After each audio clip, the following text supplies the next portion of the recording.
शीतल, हम आज आपके बारे में बात करेंगे, आपके बारे में जानेंगे, आपके फ्यूचर प्लान्स के बारे में जानेंगे। पहले शीतल, आप मुझे अपने बारे में बताएं। ऑफ कोर्स पूरी दुनिया अब आपको जानती है। हर एक भारतीय आप पे बहुत प्राउड करता है, आप पे और आपके अचीवमेंट्स पे, और कितना आपने ओवरकम किया है लाइफ में। और आप मुझे अपने बारे में बताइए, शुरुआत से कैसे, where did you grow up, कैसे आपने आर्चरी ज्वाइन करने का डिसीजन लिया, सब कुछ बताइए शुरुआत से। आर्चरी में कैसे आई? कैसे आई, और आपका बचपन के बारे में भी बताइए। तो मैं आपको बताऊं अपने बारे में। मैं पैदाइशी ऐसी हुई थी पैदा। तो मतलब मैं अपने गांव में थी। मैं गांव मेरा जम्मू कश्मीर लोहीदार एक छोटा सा गांव है वहां पे। तो मैं वहां पे पैदा हुई थी। तो बचपन से 15 साल तक मैं वहीं रही हूँ। अब मैं स्कूल जब 5 साल की थी तब जाना स्टार्ट किया था। मेरे को स्कूल जाना पसंद था क्योंकि मेरी भैया जाते थे, मेरी बहन जाती थी, तो मुझे लगा कि मैं भी जाऊंगी स्कूल। मैं भी जाऊंगी, मैंने फोर्स किया मम्मी पापा को मैं भी जाऊं स्कूल। फिर इनको लगता था क्योंकि वहां पे लिखना होता है ये सब, तो कैसे करेगी। सर ने बोला कि कोई बात नहीं, इसको भेज दो। तो फिर मैं गई। तो वहां पे ऐसे फ्रेंड्स बने मेरे बहुत। तो मेरा मन लगने लगा वहां पे। मेरे को नहीं पता मैंने पैर से कैसे लिखा या कैसे नहीं। बट जैसे ही मैं मतलब अपना हर एक काम पैर से करने लग गई, वो माइंड में आते रह गया, मैं करती गई। तो 15 साल के बाद मैं जैसे 10th में पढ़ रही थी, तो उसके बाद मैं बैंगलोर गई थी ट्रीटमेंट करने के लिए। तो वहां पे दीदी मिली। तो उन्होंने मुझे गेम के बारे में बताया कि स्पोर्ट्स खेल सकती।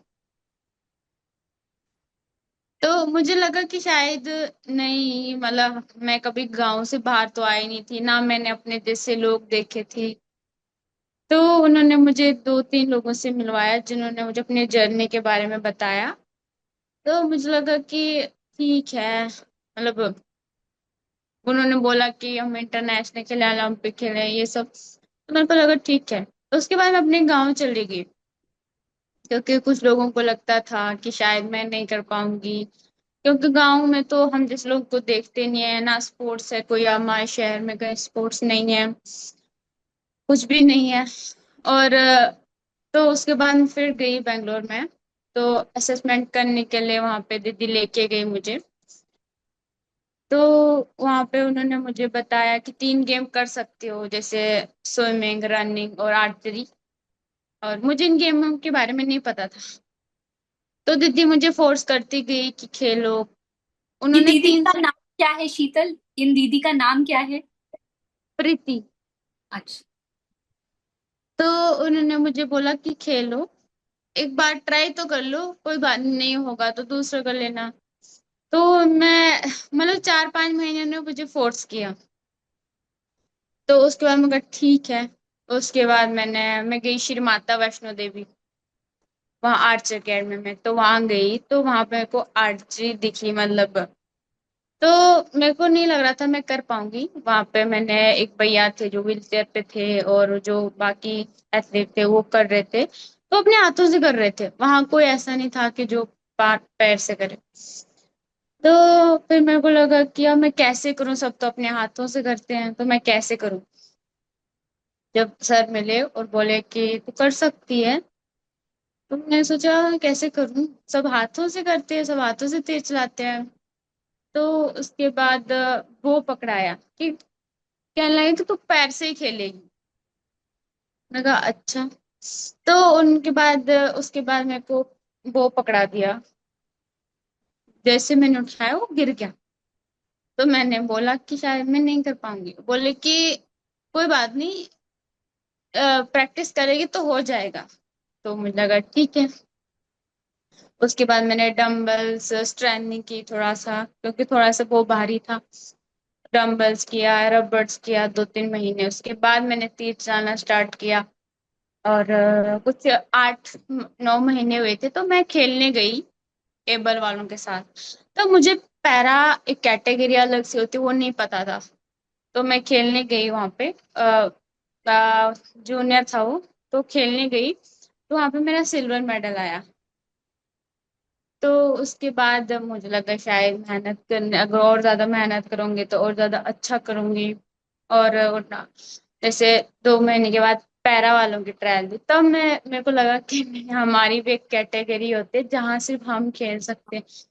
और उसके बाद मैंने बहुत सारे लोग देखे जो व्हील चेयर पे थे, जिनके कई टांगों में प्रॉब्लम, कभी हाथों में प्रॉब्लम, बहुत सारे लोग आए थे वहां पे। तो मैं उन सबको देखी कि यार ये सब तो खेल रहे हैं, तो मेरे को क्या है, मैं तो सही हूँ, सिर्फ हाथ ही नहीं तो है, बाकी मैं चल सकती हूँ, दौड़ सकती हूँ, से मैं कर सकती हूँ। उसके बाद मेरे को हौसला आया कि हाँ नहीं, मैं कर सकती हूँ।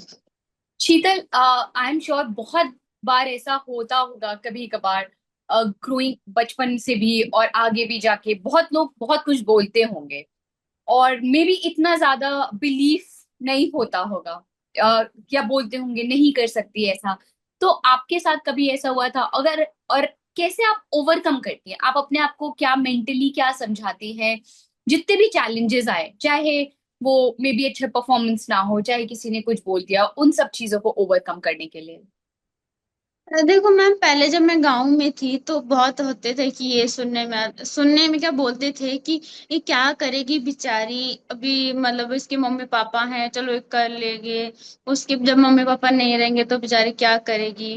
बट आज के लोग, मैं कहती हूँ कि आज के वक्त में वही लोग मुझे गले लगाते, कहते नहीं यही बेटी कर पाएगी। तो मतलब यही होते लोग। और सेल्फ बिलीफ आप में बहुत ज्यादा होगा। देखो मैंने उन बातों को कभी ना दिल पे नहीं लिया कि मतलब वो बोलते गए कि बेचारी क्या करेगी, मैं जैसे सुनती थी एक कान से दूसरी कान से निकाल देती। अगर शायद मैंने उनके बातों में सुना होगा, अगर मेरे माइंड में वो रहती नहीं मैं कर नहीं पाऊंगी, नहीं कर पाऊंगी, वहीं रहती अपने गांव में, तो शायद मैं यहाँ पे नहीं होती। बिल्कुल शीतल। शीतल, आप लास्ट ईयर ऑस्ट्रेलिया भी गई थी, करेक्ट? एक एक्सचेंज प्रोग्राम पे पैराश्री आप ऑस्ट्रेलिया, जो ऑस्ट्रेलिया की ट्रेनर से जो आई थी वहां के लोग, अगर आपको याद है, आप ऑस्ट्रेलिया के मिनिस्टर से मिली थी। हाँ हाँ, दिल्ली में आए थे। दिल्ली में आई थी। तो आपका वही प्लान है कभी आगे जाके ऑस्ट्रेलिया में ट्रेनिंग करने का, या वहां पे सीखने का, क्योंकि पैरालंपिक का एक एक्सचेंज प्रोग्राम है, तो ऐसा कुछ कोई प्लान में है, कोई ट्रेनिंग स्केड्यूल में है आपका? ऐसा तो अभी तक कुछ सोचा नहीं है कि वहां पे प्रैक्टिस करें यहाँ पे, बट अगर कभी मौका मिले तो जरूर जाएंगे। अभी सोचा बिल्कुल। नहीं है, वैसे हम यही तो करते हैं, सुबह से शाम प्रैक्टिस तो। शीतल, और फ्यूचर के लिए आपने क्या प्लान्स हैं आपके? शीतल वर्ल्ड चैंपियन बन चुकी हैं ऑलरेडी, और आगे के लिए आपके क्या प्लान्स हैं? आगे जैसे अभी एशियन गेम्स आ रहा है, तो हमारा मेन फोकस तो एशियन गेम्स ही है कि हम अपना बेस्ट करें वहाँ पे। हर दिन यही सोचते हैं कि हम अपना बेस्ट करें, चाहे वो ग्राउंड में हो या कंपटीशन में हो, हमारा बेस्ट ही हमारा मेडल होगा। तो अभी तो एशियन गेम्स ही हम उसके लिए प्रैक्टिस कर रहे हैं।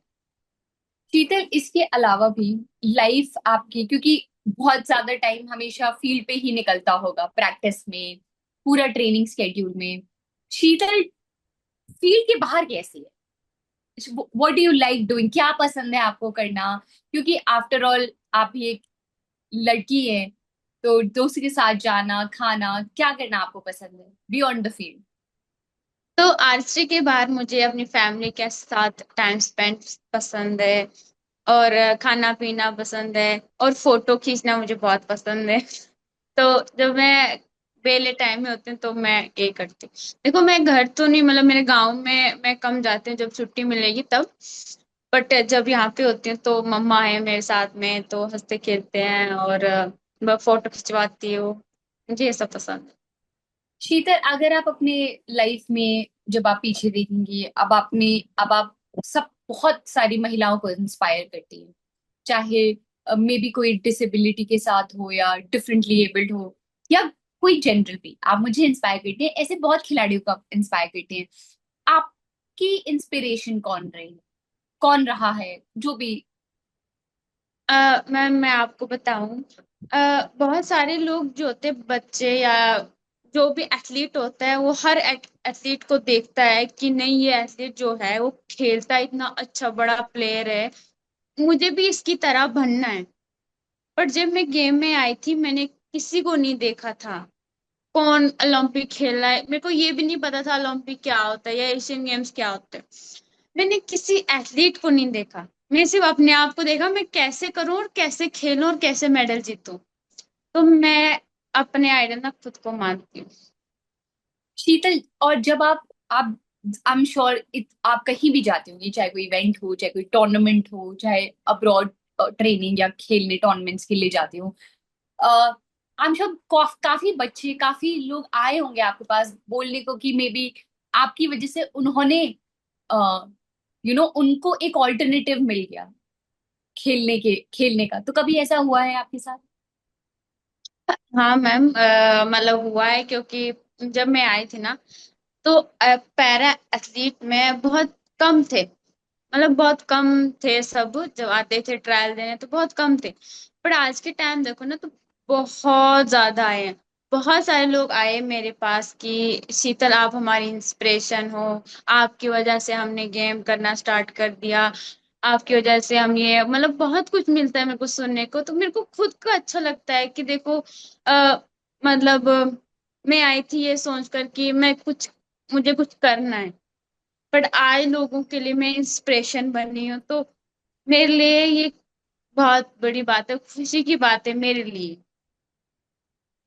बिल्कुल, बिल्कुल शीतल। अब हम जो देखेंगे आज से 10 साल पहले, पैरा की में भी इतना नॉलेज और अवेयरनेस नहीं था लोगों को। पर आज 10 साल बाद पूरा देश जानता है। जब चाहे पैरालंपिक्स हो, चाहे ओलंपिक्स हो, उतने ही जज्बे के साथ सब लोग देखते हैं, हमारे खिलाड़ियों को चीयर करते हैं। तो आपने वो बदलाव देखा है? कौन सा? बदलाव यही कि पहले पैरा को लोग नहीं समझते थे इतना ज्यादा। अब लोगों में काफी उसके प्रति अवेयरनेस बढ़ गई है, और अब वो सारे पैरा एथलीट खिलाड़ियों को भी जानते हैं। बिल्कुल मैम, मैं अपना ही बताऊं। मैं जब गांव में थी तो ये कहते थे कि शायद ये नहीं कर पाएगी। बट आज के टाइम कहोगे, मतलब मुझे कहते हैं कि नहीं, इन इस बेटी को देखो ये कहाँ से कहाँ पहुंची, यही लोग कर सकते, तुम लोग कुछ नहीं कर सकते। तो मतलब कहाँ से कहाँ सोच पहुंच गई। मतलब दे अब तो कहते हैं जो भी एथलीट कुछ मतलब जैसे डिसेबिलिटी हो उसको बोलते हैं कि आज यही बंदा कर पाएगा, ये पता नहीं कहाँ से कहाँ पहुंच जाएगा। तो लोगों की सोच कहाँ से कहाँ पहुंची है। बिल्कुल। शीतल, ग्रोइंग अप, और आपने बताया आपके विलेज में इतनी अवेयरनेस नहीं थी, मे बी आप जैसे थे, और उनका माइंडसेट भी काफी अलग था। आई एम श्योर आपको भी उस टाइम पे, जब आर्चरी नहीं था आपके जीवन में, थोड़ा बहुत तो फ्रस्ट्रेशन या एक तरह से गुस्सा आता होगा मे बी, कि लोग इतना क्यों नहीं, सब मतलब इतनी अवेयरनेस क्यों नहीं है, लोग समझ क्यों नहीं रहे हैं और इतना क्यों बोल रहे हैं। तो जब ऐसे सिचुएशन में अगर आपके साथ होता था, तो आप कैसे अपने आप को समझाती थी, अपने आप को कैसे मोटिवेटेड रखती थी कि नहीं, I will also do something? देखो मेरे को तो नहीं बोलते थे ज्यादा क्योंकि मैं छोटी थी। पर मेरी मम्मी को पापा को बोलते थे कि शायद बेटी क्या कर पाएगी, क्या करेगी, अभी तो छोटी है, चलो कुछ नहीं है तो, बट बड़ी होकर क्या करेगी, आप लोग कब तक ही रहोगे साथ में। फिर मम्मी मम्मी मतलब देखो पापा तो, मतलब मम्मी पापा सुनकर ऐसा इमोशनल तो होते थे, मम्मा तो बहुत रोती थी अकेले में। बट आज के टाइम मेरी मम्मा पापा को कहते हैं कि आपकी बेटी जहाँ पे है वहां कोई नहीं पहुंच सकता, या वो कोई नहीं कर सकता। अपने मम्मी अपनी बेटी को हमेशा सपोर्ट किया, तभी आज यहाँ पे है। अब शायद आप उसको छोड़ देते कहीं या तो शायद ऐसा नहीं होता। पर आज जो लोग कहते थे ना, आज वही लोग हमारे घर पे मिठाइयाँ मारने आते हैं, बधाई देने आते हैं। बिल्कुल शीतल। शीतल, एशियन गेम्स के बाद अल्टीमेट लक्ष्य क्या है शीतल का आर्चरी में? एक गोल, जो अल्टीमेट गोल है, जो आप अपने प्लेइंग करियर में अचीव करना चाहते हैं? मैं ना मैम गोल हमेशा स्टेप बाय स्टेप रखती हूँ। तो जैसे कि अभी एशियन गेम्स आ रहा है, तो मैं मेरा गोल यही है कि मैं वहाँ पे अपना बेस्ट करूँ और अपने देश के लिए मैं गोल्ड दिलाऊं और देश का तिरंगा लहराऊं। बिल्कुल। शीतल, हमने ये भी देखा है कि ऑफ कोर्स आप भी खुद इतने सारे इवेंट्स में जाती हैं, आप दूसरे खिलाड़ियों से भी मिलती हैं एटसेट्रा। चाहे कोई भी हो, सब ऑब्वियसली आपको प्रेज करते हैं फॉर एवरीथिंग यू अचीव्ड। फिर भी आई एम श्योर एक खिलाड़ी जैसे, हर खिलाड़ी का फिजिकली के साथ साथ मेंटली स्ट्रांग होना भी बहुत जरूरी है। तो आप कुछ अलग से मेंटल ट्रेनिंग के लिए डू यू डू एनीथिंग, जैसे योगा हो गया या कुछ भी अपनी मेंटल स्ट्रेंथ के लिए? तो मैंने एथलीट को देखा है, वो मेडिटेशन करते हैं, योगा करते हैं, बट मैं बताऊं मैं क्या करती हूँ। जब गेम होता है हमारा या विलेज में जाते हैं हम, तो मैं मतलब बाहर का नहीं सोचती हूँ, बाहर क्या हो रहा क्या नहीं। बहुत सारा स्ट्रेस होता है एथलीट को, बट मैं अपना ग्राउंड में जाती मैं बाहर का सब भूल जाती हूँ। फिर मैं सिर्फ अपना मेरा क्या गोल है मैं उस पे फोकस करती हूँ। और योगा योगा तो मेडिटेशन करती हूँ, और माता रानी का नाम लेके मैं स्टार्ट करती हूँ। शीतल, और भी जैसे काफी महिला खिलाड़ी हैं जिनसे जिन महिला खिलाड़ियों से मैंने बातचीत करी है, तो पहले when women are on their periods, जब हम अपने पीरियड्स पे होते हैं एक्सेट्रा, तो इट इज डिफिकल्ट, एक तरह से काफी चैलेंजेस, थोड़ा हेल्प अप। मैंने जैसे और खिलाड़ी से बात की, तो वो पूरा अपना दे हैव अ चार्ट जहाँ पे वो लिखती हैं आज कैसा उनको फील हो रहा है। और कुछ कुछ के मे बी जिनकी पीरियड्स पेन ज्यादा होता है, तो वो उसको मैनेज करने के लिए दे डू हेल्दी एक्सरसाइजेस करते हैं, और healthy food habits of course जो सारे एथलीट्स की होती हैं।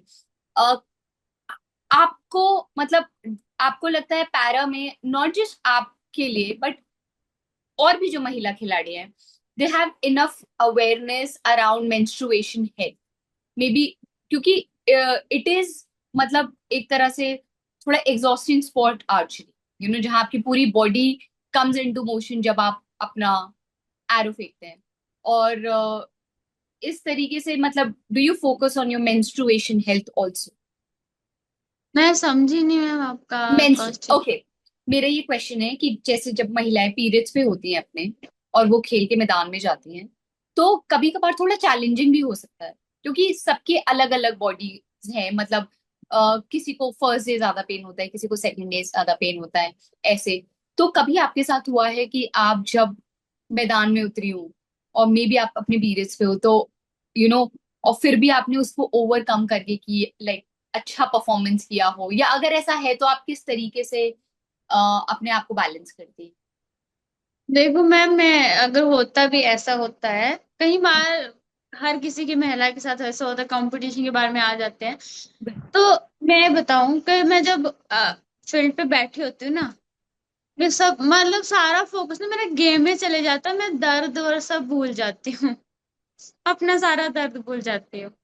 सो दैट्स अ ग्रेट, एक तरीके से आपने अपने आप को मेंटली प्रिपेयर करके रखा है जब आप फील्ड पे एंटर करती हैं। मेरे को ना याद नहीं रहता मेरे को दर्द हो कहाँ रहा था। जैसे मैं बट बाहर आऊं ना, तब मेरे को याद आता है हाँ कि मेरे को दर्द हो रहा था।